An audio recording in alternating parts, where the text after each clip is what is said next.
LaKevia Jackson was just like any other 31-year-old woman.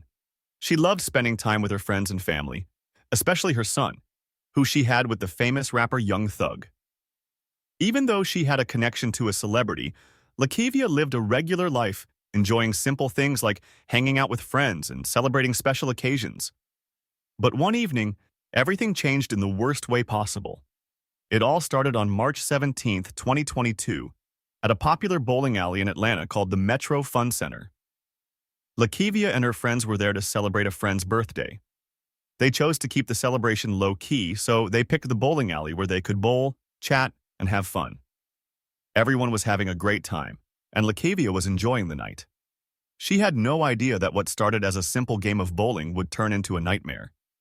At some point during the evening, LaKevia realized she needed a smaller bowling ball to continue playing. She walked over to another lane to find a ball that was a better fit for her. Just as she picked one up, a man and a woman angrily approached her, claiming the ball was theirs. They started shouting at LaKevia, demanding that she put the ball down. LaKevia, of course, argued back, pointing out that the bowling balls were meant to be used by everyone. The argument quickly became heated. Maybe it was because it was getting late, or maybe both sides had had a few drinks, but things got tense. Eventually, though, the man stormed off, and LaKevia returned to her game.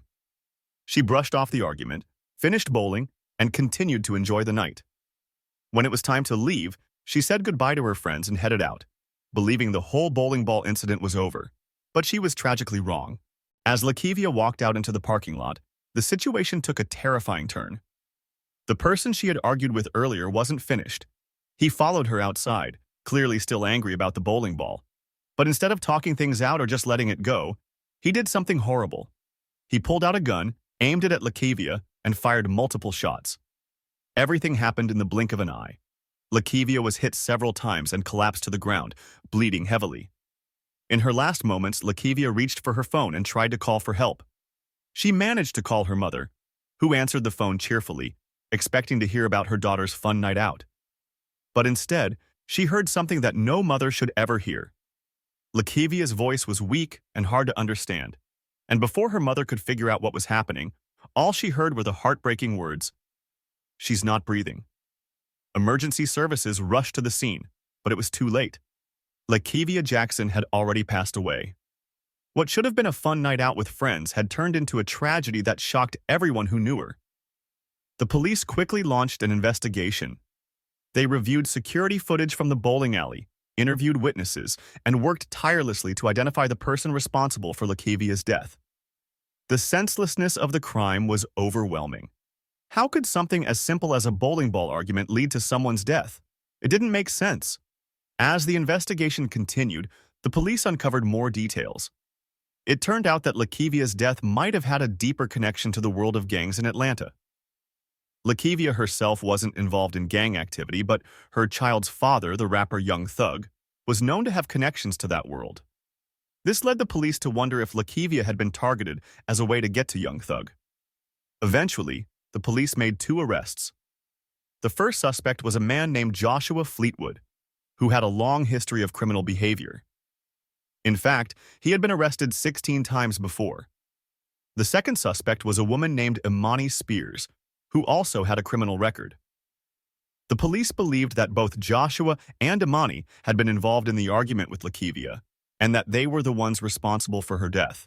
As the case moved through the courts, LaKevia's family and friends struggled to come to terms with their loss. It was hard for them to understand how such a small disagreement could lead to such a terrible outcome. And while the police worked hard to bring the suspects to justice, the case took an unexpected turn. During the trial, the defense attorneys for Joshua and Imani made a surprising claim. They argued that LaKevia had actually been the first person to pull out a gun and fire. According to them, LaKevia had shot into the air and then fired at the suspects as they were trying to leave the parking lot. In response, Joshua and Imani pulled out their own guns and fired back in self-defense. The court reviewed the security footage, witness testimony, and all the evidence, and in a shocking decision, the judge ruled in favor of the defense. The charges against Joshua Fleetwood and Imani Spears were dismissed. The court agreed that they had acted in self-defense and that they were legally justified in shooting LaKevia. For LaKevia's family, the court's decision was devastating. Not only had they lost someone they loved, but now the people responsible for her death were walking free. No matter the legal outcome, nothing could bring LaKevia back. Her mother, heartbroken by the loss of her daughter, said that she would miss the simple things, like hearing her daughter's voice when she called just to say hello. LaKevia Jackson's death was a senseless tragedy. It was a heartbreaking reminder of how quickly things can escalate and how lives can be lost over something as minor as a bowling ball. Her story serves as a powerful message about the importance of resolving conflicts peacefully and the devastating impact of gun violence. After LaKevia Jackson's tragic death, her family and friends were left shattered. The pain of losing her in such a senseless way was almost unbearable. Her son, who now had to grow up without his mother, was especially affected. He was very young and couldn't fully understand why his mom wasn't coming back. Although his father, young Thug, was there for him, no one could fill the void left by LaKevia. LaKevia's mother, heartbroken, shared how close she and her daughter were. LaKevia would often call just to talk, to share little moments of her day, or to hear her mom's voice. Now, those calls would never come again. "The silence is the hardest part," her mother said in an interview. "I keep waiting for my phone to ring, but it doesn't. I miss her so much." The whole community was shocked by what happened. People couldn't believe that an argument over something as small as a bowling ball had turned deadly. Friends and neighbors gathered to support LaKevia's family, but the question on everyone's mind was, how could this happen? This incident wasn't just about LaKevia. It brought attention to a bigger issue: gun violence. In the United States, stories like this happen too often. Arguments that should end with people walking away instead end with someone pulling out a gun. LaKevia's death made people think about how easy it is for simple disagreements to turn deadly, and it raised important conversations about gun laws and the need for stricter regulations. While LaKevia's family was dealing with their loss, many people were also curious about how young Thug was handling the situation. He hadn't spoken publicly about LaKevia's death immediately after it happened, but those close to him said he was devastated. Losing the mother of his child was heartbreaking for him, and he was deeply concerned about how this would affect their son. Young Thug has always been known for his tough exterior and strong personality, but those close to him saw how much this tragedy impacted him. He wanted justice for LaKevia, but with the court's decision to drop the charges against the suspects, it was clear that this situation wasn't going to have the resolution he hoped for.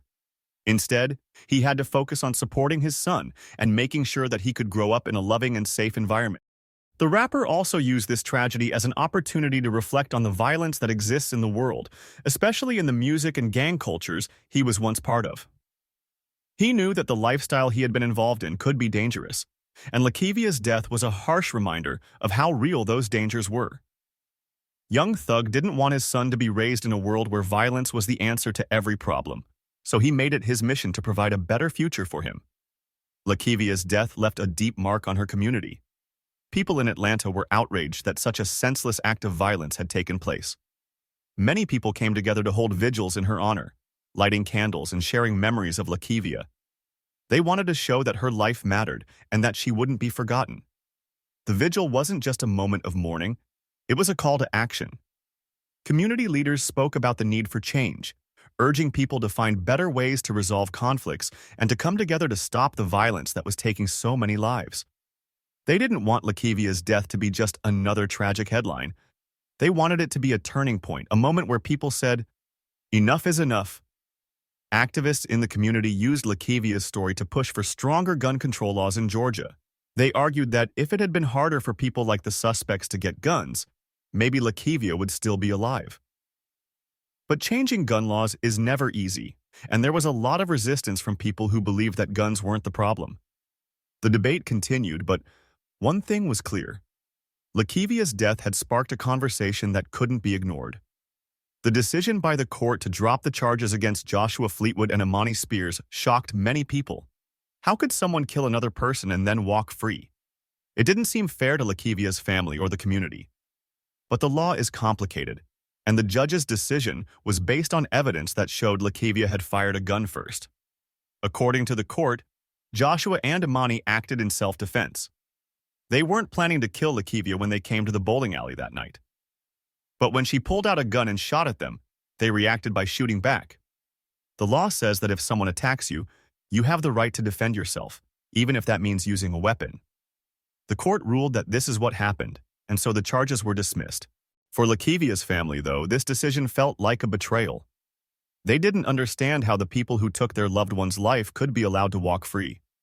It didn't make sense to them, and they struggled to find peace with the outcome.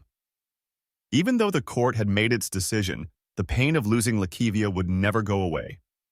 LaKevia Jackson's story is a reminder of how quickly life can change. One moment she was having fun with her friends, celebrating a birthday. The next, she was gone. Her story shows how important it is to think before you act and to find peaceful solutions to problems. If the argument over the bowling ball had been handled differently, maybe LaKevia would still be here today. This tragedy also highlights the importance of talking about gun violence and finding ways to prevent it. In America, gun violence is a huge problem, and stories like LaKevia's happen far too often. It's not just about changing laws, it's about changing the way people think and act. If we can learn to solve problems without resorting to violence, maybe we can prevent more stories like LaKevia's from happening. LaKevia Jackson was a daughter, a mother, and a friend. She didn't deserve to die over something so small. Her life mattered, and her story should be a lesson to all of us about the importance of kindness, patience, and finding peaceful solutions to our conflicts. We should remember her not just for how she died, but for how she lived, a person who loved her family and wanted to live her life in peace.